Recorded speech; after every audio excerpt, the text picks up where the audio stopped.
Hey guys, this is TechRain here. In today's video, we'll be doing a PC case review of a $40 budget PC case. Now, you've probably seen this case everywhere on YouTube for actually $400 build videos, $500 build videos, even $600 PC build videos. And that's the reason why I got here today. I want to see if this PC case is actually worth the 40 bucks. And I also plan to use it for a few PC builds for a $500 build and $600 build. So you don't want to miss out on any of those videos. Definitely get subscribed. But if you are wondering what the case is, it is actually Q300L PC case. So first of all, for the specs of this case, this is a Micro ATX build, and of course it has one 140mm fan in it for exhaust supposedly, and also on top of that it costs $40, and it doesn't really have much going on for it. It's kind of like bare bones what you get for 40 bucks. Is it actually good? That's the question. So the first thing we have, of course, is the box, and we can just open this from the top here, which is really nice.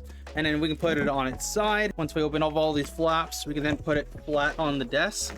Then we can just lift it on up like so and wiggle it on out to actually get the PC on out of it. With that though, we got the PC case in itself. Now the top side here is pretty straightforward. We have two mesh panels. One is already on the actual case in itself, and this is just going to be good for actually keeping dust and stuff, and also it's magnetic, so that's nice.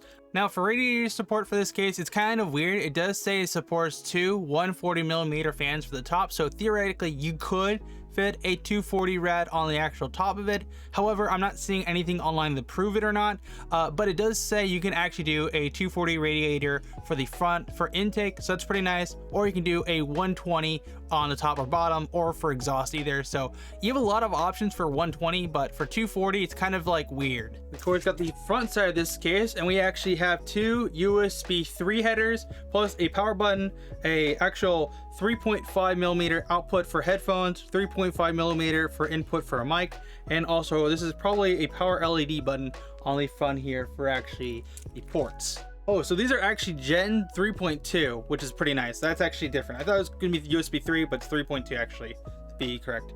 Now, if you want to open the front of the case, all you have to do is take the four corners, grab a screwdriver. What you do with your Phillips screwdriver is you actually unscrew the actual buttons here, so that way you can actually open the front side of the case. You don't have to do too much with them, you just do a little bit. With that though, if everything goes good, we can now unscrew the four corner screws with our just fingers now, because we've untightened it. Just make sure not to lose these screws. Just set them aside somewhere that you know you're not going to throw them somewhere by accident, or your cat's going to knock them off the table and you're missing like half your screws.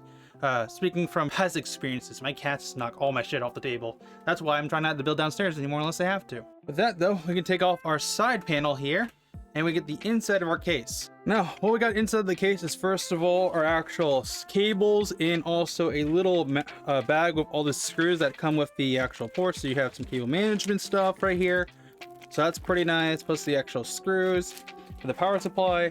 You also have some stuff for just like packaging, not entirely sure why that in there. Then we actually got the cables in himself. So we have a USB 3 header, we have a actual HD audio header here. Then on top of that too, we have all the normal actual headers for the motherboard, for the reset switch, for the actual power HD LED power switch, and also the power LED positive and negative lighting for your actual motherboard connections. You can see the back rear fan, which is a 120mm fan. It's nothing anything fancy, it's kind of just pitch black, so that's nice. You have that access to. Then you also do have the back for the actual brackets for your GPU. There's a total of four of them. I'm not entirely sure how they are, if they're removable one-time use or they're multiple times. So let's just check out the back side here. So the back side here actually has the bracket area, and it looks to be, these are pinching clips. So what you're gonna do, if you want to get rid of these actual back plates here, they are one-time removable, meaning that you won't be able to reinstall them at all. But then again, you're getting what you get for 40 bucks. And you just kind of wiggle them from the inside and pitch it on out, and then you remove your back brackets. So just make sure to know which ones you got to remove for your GPU. Then on the bottom side of the case, since we're here, we do have an actual mesh for the back side, which is pretty cool. There's like mesh everywhere, it seems. So you can have more mesh for actually your PSU, and that's the bottom side.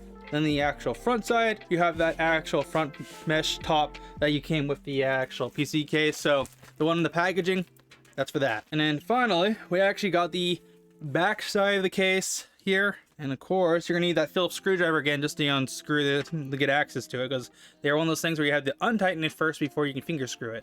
That though, we should be able to just kind of turn these on out now and make sure to set them aside and don't lose them anywhere, because that'd be a problem if you lost this at all. And then you can pinch it from the top side here, they can access the PC case. It feels pretty magnetic now I'm thinking about it, but you can see the backside here. You have a hard drive bay here for a 3.5-inch drive. You do have some bays areas here for a 2.5-inch. I presume that this has rubber feet in the thing. Yes, you do. So you have a rubber feet in here for actually the 2.5 SSD, so that way you can just put the SSD on this thing and then just plop them on in. I'll show you guys what I mean in a little bit here. And then you have two of those spots, so you can install 2.5-inch drives or something else. So if you want to install an SSD, what you need to do, or a drive, is make sure to take this really small screw that's a little bit extra space in the length area, and then actually have the byte area on the bottom, and then place it through the actual thing here. So you're gonna just take this like so, slip it on through, take your drive, just screw it on in to the actual drive in itself, because what you're gonna do with this, you're gonna do this for like 4 corners, and then with the 4 corners you can just plop it on in into the actual hard SSD 2.5 area, and then push it to the side, and bang, the drive is installed. Now I only did one corner that could kind of show you guys a general idea, but hey, the actual drive installation is actually pretty simple to set up. And you want to pull it on out, you just push it to the side and it should just come undone. Not one of those things that's super fun to play with. It's kind of like a hassle, but it's not too terrible to uninstall either. And then for the hard drive, all you have to do to install that is you just take off this screw here. You will probably need the screwdriver, because every time you just unscrew something or hand screw something first, you have to unscrew it first a little bit to actually get access to it, which is annoying. And I'm also currently realizing in post I've said actually a ton, so yeah, my bad. But anyways, you can have to install the screws from this side, and then when you've installed the screws, you just slip it on in, push it on down, then you can just finger screw it, because you don't need the screwdriver after you've done it once. I will say one thing interesting about this case is that everything on this is like really kind of simplified to the point where like it's so straightforward where everything's supposed to go, which is kind of nice about it. It's kind of bare bone though at the same time too, because there's literally nothing for a backside nor the front. You're kind of just like slap your power supply here, screw it from the back to lock it in place, and then it has some actual feet on the bottom to keep the power supply a little bit off the case in itself. That way it can have some room to breathe, which is nice because there really isn't much room, because you're gonna lay this perfectly against your desk. It has a little bit of feet on the bottom, but it really isn't much, to say the very least. Now to close the back side of the case, you're gonna make sure to line up actually the teeth of the back side of the panel, which you can see right here, and push it on into the back of the actual case where the rear fan is, and it should just slip on down like so. And then you can just take the screws you had from earlier and just screw it back down. Now for the front panel, it's almost the exact same process. However, the front where the actual hook is, you got to make sure that I lined that little bit of teeth with the actual front panel connectors, and it should just slip on in and then push on down, and then you can just do the same thing, take the screws, and you can close down the case for the front panel. So what are my final thoughts on the Cooler Master Q300L? Do I think it's a good case? Do I think it's worth the 40 bucks? Or do I think it's a bad case? Well, I'm gonna be straight up honest with you guys. For 40 bucks for this PC case, it's okay. Nothing insane to say the very least. You kind of get what you get for 40 bucks. All the really necessities you need for the PC build. It's nice that they have two SSD bays back there, and they're really nice to install. I actually like the design.